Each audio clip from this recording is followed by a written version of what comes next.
Hello everybody, I am back finally after, I don't know, a long time.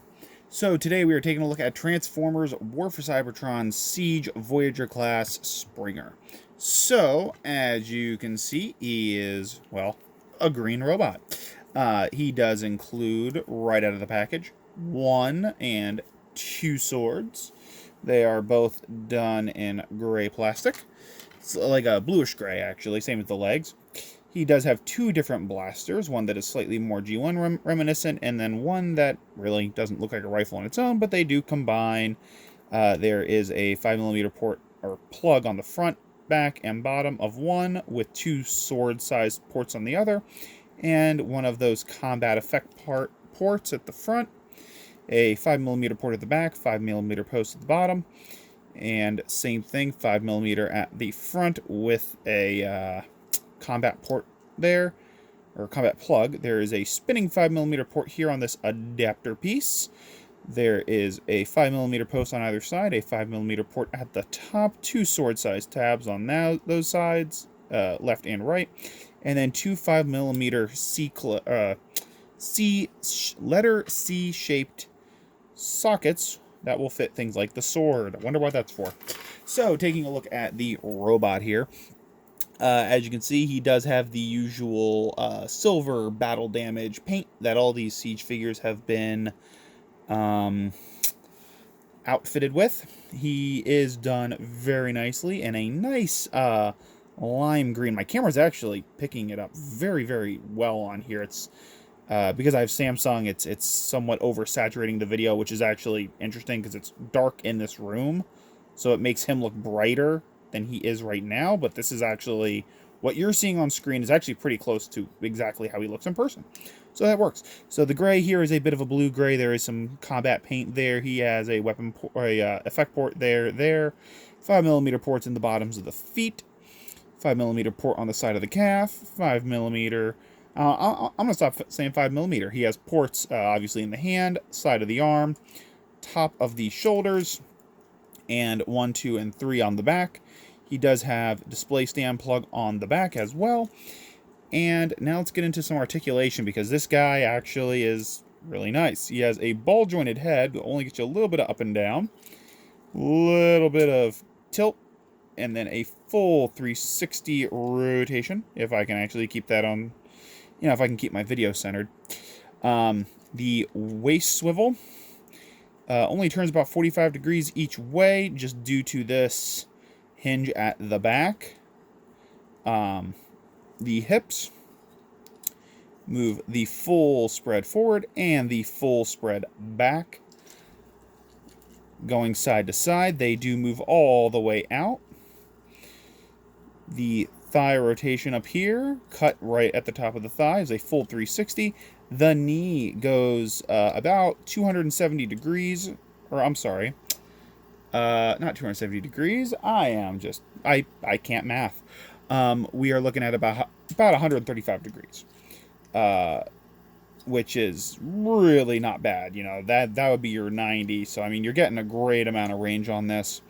There is another bit in here if you wanted to use it to get a double jointed knee, although it's not officially there for articulation. You can use it, but it's there for transformation. The feet are pinned off to the side, actually, not up top. So because of that, you get a ridiculous heel rocker.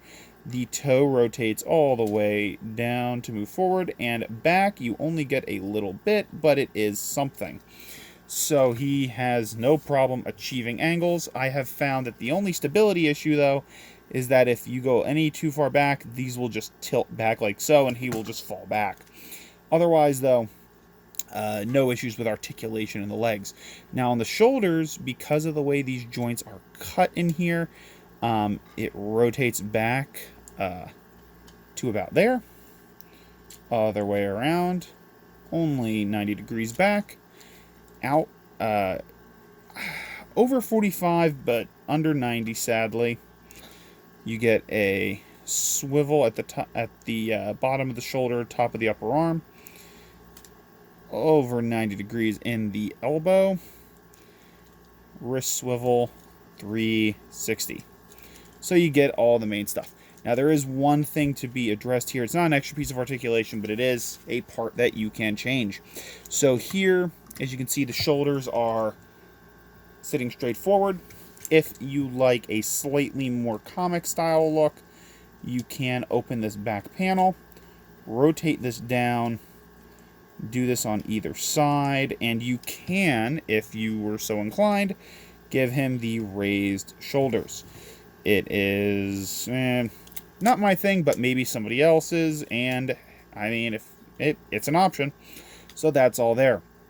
Now, I will say, stability-wise, this backpack, it has a tab spot, but it does not like to stay. It won't fall on its own, but if you're handling it, it has a tendency to kind of get pulled out of the way. So that is it for that. Let's take a look at transformation real quick. And we're going to go into car mode because it's a little simpler. And then we're going to go from car into helicopter. So, moving into car mode, I'm just going to point the heels down like so. We're going to tab the legs together as such. Coming up here to the upper torso, I find it helps to just pull this back a little bit. There are 2 tabs in here, right there, these green tabs that go into the teal sections. I find it helps to just pull back on the backpack while you push forward on the bottom of this. You can see that one came undone. Do the same thing on the other side. There we go. And now once those are undone, we can actually pull these assemblies off. You can see there's a little hook that goes right inside this channel. Same thing on the other side, so you can see it. Just hooks open. Down here, that will let you pull this forward somewhat. You want to open the chest piece there. Rotate the head 180 degrees so he's looking at his own back. And then, this is where it gets a little weird. There is a hinge back here inside the glass that lets this whole chest section kind of rock down a bit like so. As you can see, the head panel is no longer straight. It's kind of shifted and angled in a weird way. You open these 2 green panels, bring this assembly up and over. You're going to close this up so that this tab here is going to go into that slot below his chin, which honestly, this is the hardest part of the transformation. Once that's done, you tilt this panel back up and these nubs are going to fit underneath that assembly right there. And so right now you should have him kind of exploded like shown. Now moving on to the arms here, we're going to open up the back of the shoulder like so, flip out this panel. Just make sure your arm is fully straight, and we're going to rotate, well actually you're going to rotate the shoulder down along the arm, and this little peg right there is going to go into the back of the fist. Make sure you don't spin the hand, because if you spin it the wrong way, it's going to break the illusion of the car mode. Same thing, open the back, open this, straighten out the arm, rotate this down and along, and it will tab in right there as such. If it helps, just pull those out a little bit. Now here, you want to make sure these stay down. What we're going to do up here is we are going to bend the knees, not here at the proper knee joint, but down here at the middle. If it helps to pull down on the kneecaps here, just get a finger behind each one and give it a little pull. As you can see, it just pops open. There's these 2 square tabs that just fit up inside channels here to hold it in place in robot mode. And then just bend the hips forward so you can collapse these all of the way in like so. You're going to rotate these up. These 2 bits are going to go underneath this gray part and sit on top of the green.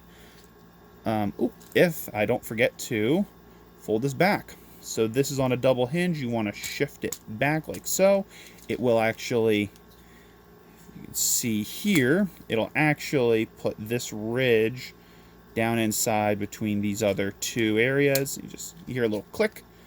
That's in place. Now you feed this up and through. You're going to have some tabs that are going here, and these 2 tabs go into the outer edge of the ankle guard.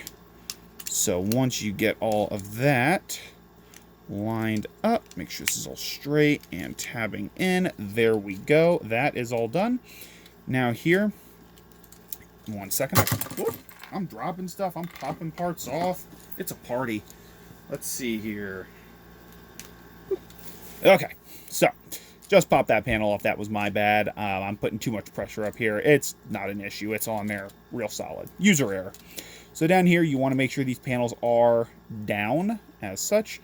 Right here, you are going to actually bring this up. These arms can collapse two different ways, but it's essentially the same thing. So there is a slot in there and the tab up here. And then back here, there's a tab on the back side of this that's going to go into that slot there. And you're just going to line it all up, give it a little squeeze. Same thing up here, line it all up, give it a little squeeze.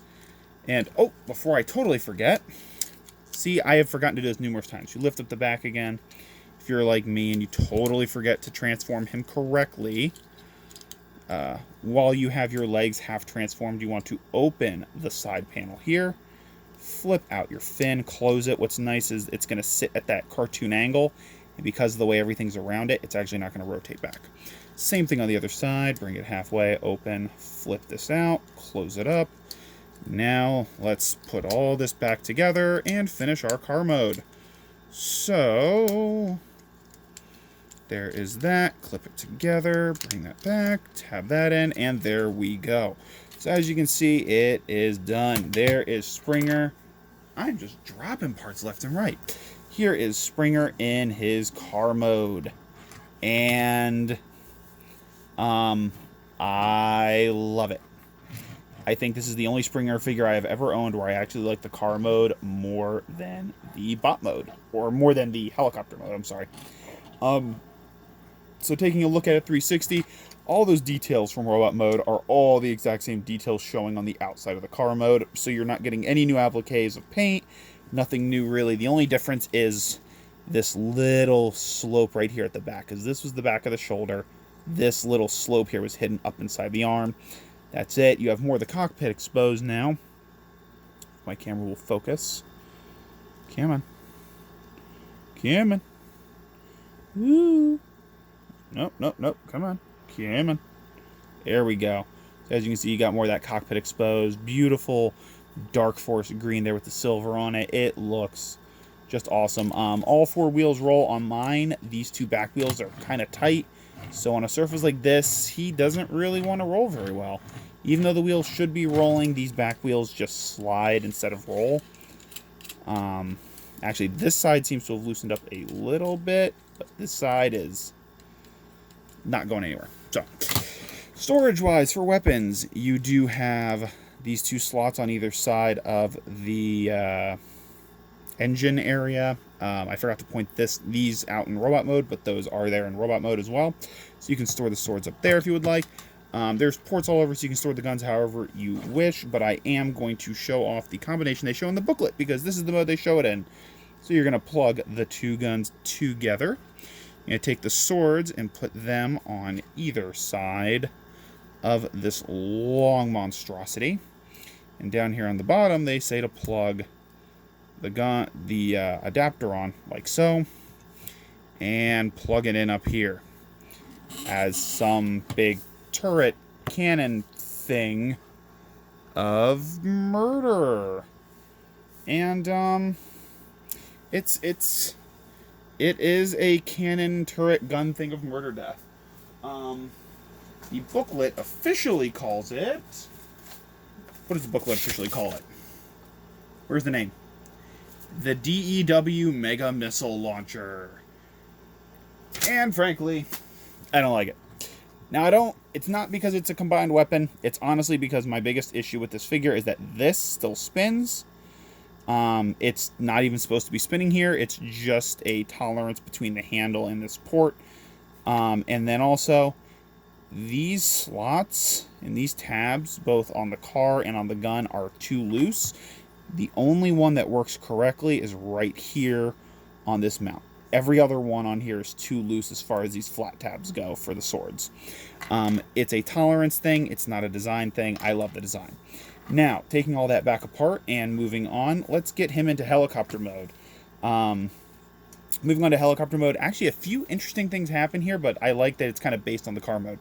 So we're going to pull these sections back out, get them free, and just kind of bring them up to the front so we have room to work. Back here, we're going to lift up this engine assembly like we had, slide it forward a bit so we have some room to work. Tilt this down so you can unfold the legs. You're going to separate the legs from each other. Leave them about halfway like we did last time. Now, you're going to bring each leg all the way out into a split, and you're going to pull down on what were the robot mode hips. As you can see, these assemblies split and come down. You want to keep these straight. Rotate just the dark green 180. Rotate the dark green around 180. Okay? So now these are going to stay down, and now we're going to move on to the rest of the transformation. So here, you want to open this section with the fin. The fin section will swing all the way out. Open that. Open this with the fin. Swing it out. Bring these two leg assemblies together. Line up these two tabs. They are offset, so you snap them together. Line all that up. Okay. Here on the leg, you set it up like this. You're going to rotate the foot 180 in. Okay. And then you're just going to gently push that down so it's more or less these two slots are almost level. Same thing on the other side. Bring them down a little bit. Okay. Now you swing it in. What's going to happen here is you're going to straighten up that panel so it's all going to, if you have it all lined up, it should just swing right under that gray bar like last time. Bring those in. Okay, now you're going to bring this back, and these 4 tabs are going to go into the 2 slots on either outside. Like so. Tab it in. There you go. Easy peasy. Nice and solid. Come back here to the back, and there's a little post and a little tiny hole. Line them up. Give it a squeeze. I hold it for a few seconds just to make sure it seats, because when I first tried it, I went boop, and it just popped right back apart. It's not a tight connection. It's just enough of a connection to hold it together and give you that tail fin. Now here, we are going to undo this cover. Come to the inside of the forearm here and bring this panel out and around. Pull that out, and then we can collapse this back down, tab it in. Now we're going to bring this up, except instead of bringing it all the way forward like we did before, it's easier to see this from the bottom. You want this gray assembly to tuck down into that space, and the blue is going to go forward. And that's going to put this hook, instead of being up here in the slot, it's going to go right back here behind the bulk of this. And it's also going to let these 2 tabs go into 2 channels inside the arm.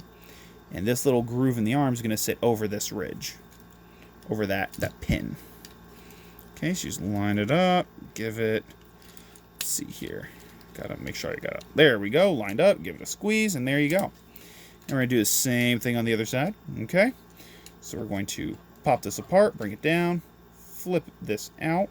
As you can see, that's how that was in robot mode. Come to the back of the arm, flip this panel out, pull that out, straighten that up and tab it in. Collapse that back. Make sure it's all just tucked up back and nice. Give it a squeeze so it's all in place, and then you're going to rotate this forward. This tab here isn't going to go into anything. It's just going to sit behind this so it doesn't fall too far down or slide in. So there's that. There is that. There's the base of the helicopter mode. Now, the last thing to do is to take the 2 swords, plug them into either of these channels on either side of this central adapter, peg the whole thing in up there, and there is helicopter mode if I don't hit my hand. As you can see, the rotor does spin freely. It does look good. Now down here, the 2 guns do have some dedicated spaces here. There's 2 major dedicated ways you can display this. There is a channel on either side of these little wings, and what you can do is take the gun on either side, plug it into that port, and when you lift it up, the larger gun here with the tab will actually sit inside that groove. The other one you can just plug straight in, and there is the helicopter with the 2 guns attached. And then the other major display option you have, if you so choose, is you can untab this, you can come under here to the bottom. There is a 5mm port that was hidden inside the torso. You can plug that gun in like so, flip this over, and plug it on upside down. And that way, if you have a flight stand to plug into either of those posts to hold it up, you can display him with an underside gun. Completely up to you, except in this mode he can balance, but he'll be propped back because of the way this hits the ground. So I'm going to put this back into this position because this is how I like it. I'll give you a look here so you can see what one wing looks like without the other gun. I wish they would have hidden these wheels a bit better. You don't really notice them when you plug on the other gun. However, they are still there. The rear wheels I don't mind being hidden because they kind of look like the turbine at the small rotor that would be inside of the tail fin of a helicopter. But these front ones are a little odd. However, because of the wheels, he is a helicopter that can roll in theory, because again, my wheels are too stiff. Yet again, all that detailing we saw before is still here. The only major gap in the helicopter mode is this big gap inside what was the legs. Underneath, you can see how compact everything is. They really fit a lot of engineering into this. And, yeah, I mean, there's not a whole lot else to say about it. This is Siege Voyager Springer. I think he's a great figure. And for a recent size comparison, here is the Lux Refractor from the same wave. So I should have done comparisons in bot mode. But here is the general length of the helicopter mode. General width. And yeah, I mean, he's a big old Voyager. He's right up in that size. He's got the engineering down pat, and I think he looks great. So guys, thank you all so much for watching. If you have any questions or if you'd like to see any more videos, please let me know in the comments down below, and I will see you all next time.